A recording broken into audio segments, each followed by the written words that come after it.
అండి ఈరోజు గోధుమ రవ్వతో స్వీట్ చేస్తున్నాను. అందుకు ముందుగా నెయ్యి వేసుకోవాలి. అందులోనే బాదం, జీడిపప్పు, ద్రాక్ష ఇవి పక్కన తీసి పెట్టేసాను. గోధుమ రవ్వ వేసి ఇవి కూడా నెయ్యిలో ఫ్రై చేస్తున్నాం. ఫ్రై అయ్యేలోపు వేడి నీళ్ళు పెట్టుకుందాం పక్కన. ఇది బాగా ఫ్రై అయింది. ఇందులోనే యాలక్కాయలు కూడా వేసేసాను.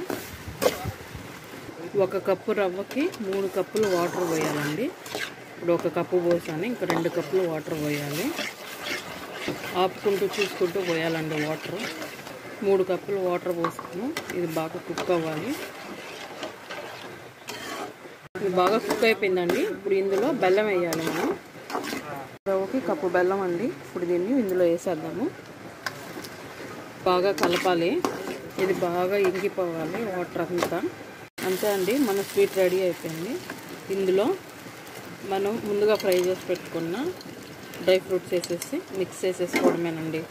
మన స్వీట్ రెడీ అయిపోయింది. మీకు కానీ నచ్చితే లైక్ చేయండి, షేర్ చేయండి, కామెంట్ చేయండి. ప్లీజ్ సబ్స్క్రైబ్ చేసుకోవచ్చు కదా అండి.